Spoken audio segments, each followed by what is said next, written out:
Hello viewers, মোল্লা এগ্রোফার্মের পক্ষ থেকে সবাইকে আসসালামু আলাইকুম। আশা করি সবাই ভালো আছেন।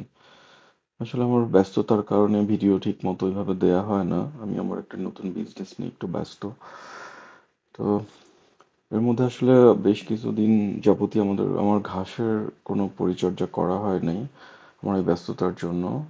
তো আমার ঘাসে আসলে মেইনলি গোবর থেকে যে জৈব সারটা তৈরি হয় সেটাই আমরা বেশিরভাগ প্রয়োগ করি। রাসায়নিক সারটা কম ইউজ করি। এবং আমার জৈব সার যেটা আমরা প্রয়োগ করি সেটা আমাদের ফার্মের গোবর থেকেই। এবং এই গোবরগুলো আসলে আমরা ২টা লাইন করে দিয়েছি। আহ, হয়তো ২ মাস একটা সাইড দিয়ে ওই গোবরগুলো একটা সাইডে রাখা হয়। ওটা আবার এবং যখন শুকিয়ে যায় তখন হচ্ছে আরেকটা মানে ভরে যায় আরেকটা সাইডে তখন ইউজ করা হয়। এবং একটা শুকিয়ে গেলে ওইটা যখন জৈব সারের দিকে হয় মানে জৈব সার হয়ে যায় তখন সেটা খেতে ইউজ করি। আলহামদুলিল্লাহ আমার এই ক্ষেতে বেশ ভালো পরিমাণ জৈব সার জমা হয়েছে। অনেক মোটা লেয়ার তৈরি হয়েছে দেখতে পাচ্ছেন। তো আমি এই জৈব সারটা এখন আস্তে আস্তে আমার এই পুরোটা ক্ষেতে ছড়িয়ে দিব। তারপরে হচ্ছে আমার আশেপাশে আরো যে জমিগুলো আছে ঘাসের সেগুলোর মধ্যে আমি জৈব সারগুলো দিয়ে দিব। যাতে আমার আহ, ঘাসের আমার যে দরকার ছিল, সারের দরকার ছিল সেটা আমার হয়ে যায় এটা দিয়ে। এবং এটার জন্য এখানে একটা আমার যেটা আমার গোবরের লাইন একটা এখানে এটা বন্ধ করে দেয়া হয়েছে, যাতে আমার আরেকটা লাইন খুলে দিয়েছি এখানে সারগুলো জমা হওয়ার জন্য। তো আস্তে আস্তে আমার বেশ সার জমা হয়ে গেছে, এজন্য আসলে লেবার দিয়ে কাজটা শুরু করেছি আজকে, যাতে খুব তাড়াতাড়ি আমি এই জিনিসগুলো কাভার করে ফেলতে পারি। আমার এই জায়গাটাও খালি করা প্রয়োজন সারের। তো এগুলো আস্তে আস্তে যখন আমি দিচ্ছিলাম তখন একটা জিনিস খেয়াল করলাম যে আমি একটু মানে ওরা বলতেছিল পাতলা করে দেওয়ার জন্য, বাট আমি একটু ঘন করে দিয়েছি, যেহেতু আমি প্রথম কাটিং রোপণ করেছি এই ক্ষেতটাতে। তো এই জন্য একটু আমি জৈব সারটা বেশি দিয়ে দিয়েছি এবং হয়তো কিছুদিন পরে আমি ড্যাপ সারটা ইউজ করবো। আর ইউরিয়া টিউরিয়া এগুলো আমি খুব একটা ইউজ করি না। এটা আমার আরেকটা ঘাসের জমির প্রজেক্ট। ফিউচারে ইনশাল্লাহ আমি আমার ঘাসের জমির প্রজেক্টগুলো নিয়ে একটা ভিডিও দিব ইনশাল্লাহ। তো এই জমিটার পরে হচ্ছে আমার পুকুর, যেখানে আমি মাছ টাছ চাষ করি। তো ওইখানে হচ্ছে আমি যে পাইপ দিয়ে পানি দেই পুকুরে, তো সেই পাইপটা দিয়ে আসলে আমি যে ক্ষেতে এখন জৈব সারগুলো প্রয়োগ করছি এখানে পানি দিয়ে দিব। কারণ হচ্ছে আমার এটার পুকুরের পানি যেহেতু দেয় এটার বোরিংটা বেশ বড়, বড় 4 ইঞ্চি বোরিং করেছি।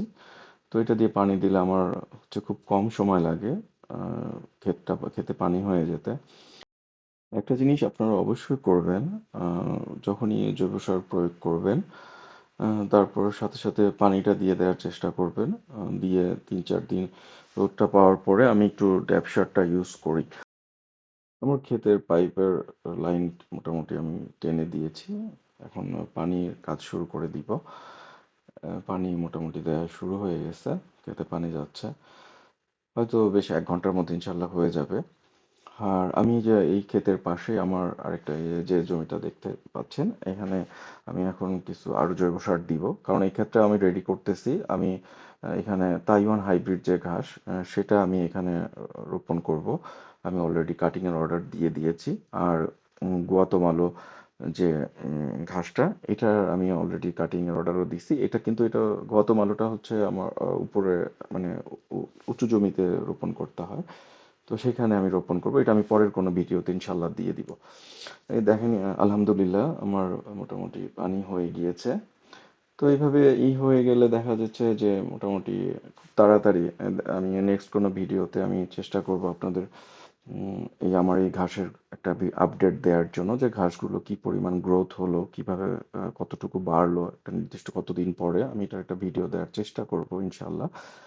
তো এই যে এই ক্ষেত্রে আমি রেডি করতেছি, আমি হচ্ছে এখানে তাইওয়ান হাইব্রিড ঘাসটা আমি এখানে রোপণ করে দিব। হয়তো ২-৩ দিনের মধ্যেই আমি সেটা রোপণ করব ইনশাল্লাহ। এখানে পানি দেওয়ার কাজ মোটামুটি শেষ। আরো আদার্স কিছু যে জায়গাগুলো আছে আমার ক্ষেতে সেখানে আরো আমি চেষ্টা করতেছি আমি এই জৈব সারগুলো দিয়ে দেওয়ার জন্য। আমার অন্যান্য ক্ষেতের যে জমিগুলো আছে সেগুলোতেও এখন বস্তায় ভরে আহ, আমি ছড়িয়ে ছিটিয়ে দিচ্ছি যেখানে যেটুক প্রয়োজন। তো ইনশাল্লাহ এরপরের যখনই আমি কোনো কিছু ভিডিও করব, অবশ্যই আমি আপনাদের দেওয়ার চেষ্টা করব। তো আমার জন্য সবাই দোয়া করবেন, আল্লাহ যেন আমার ব্যবসায় বারাকা দান করেন এবং আপনারা সবাই ভালো থাকেন। আসসালামু আলাইকুম।